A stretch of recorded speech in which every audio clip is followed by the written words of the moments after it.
One of the biggest challenges, personal challenges that we have, is to have an experience which is, let's say, otherworldly, not in accordance with the physical laws that we've been told this reality is made of. Is that when you go and tell people about it, they immediately try and take it off you. They'll dismiss it. They'll tell you saw a weather balloon, or they'll tell you that, it's just guys horsing around with boards on their way home from the pub, okay? And one of the most difficult things to do then is to hold that experience.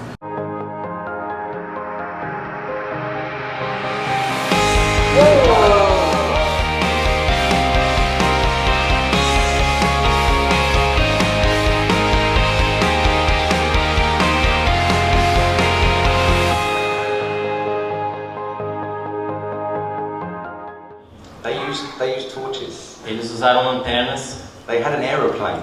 Eles tinham avião. To tell them where they made mistakes. Para mostrar para eles onde eles erraram. There is a certain kind of integrity, I believe, that's needed in a person to be able to stand on your own and make a distance between what people are telling you and what people are saying, and make your own mind up. I believe that it's personally liberating to be able to do those kinds of things. So my advice to anybody who inquires into the nature of crop circles or UFOs is to be very careful who you tell and how you tell until you've grounded the experience in yourself and you're certain of it for yourself.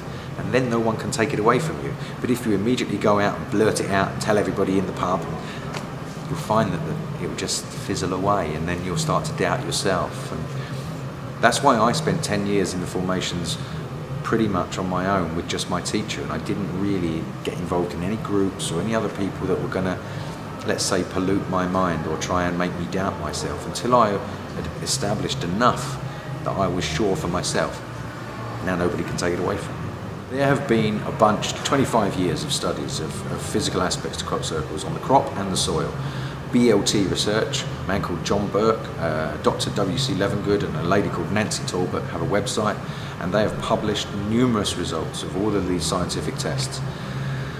The short version of what they found is that they found that microwaves, electricity and magnetism are present. The crops have been affected and the soil has been affected with those three terrestrial energies.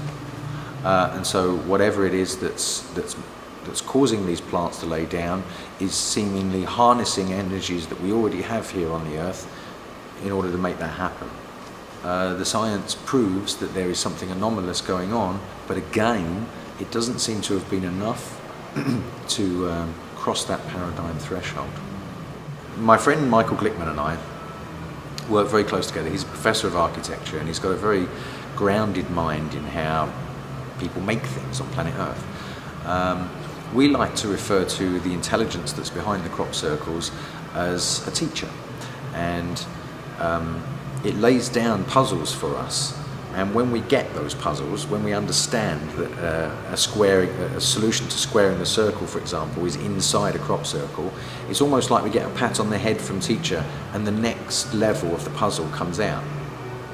So we really feel that there is this interaction between the teacher and us, and that, sometimes, as I said in my lecture, that it took us 25 years to figure out that they were squaring the circle and showing us these solutions. But when we did, we had a formation in 2008 which brought pi into this infinite number, this thing that we have trouble dealing with on Earth.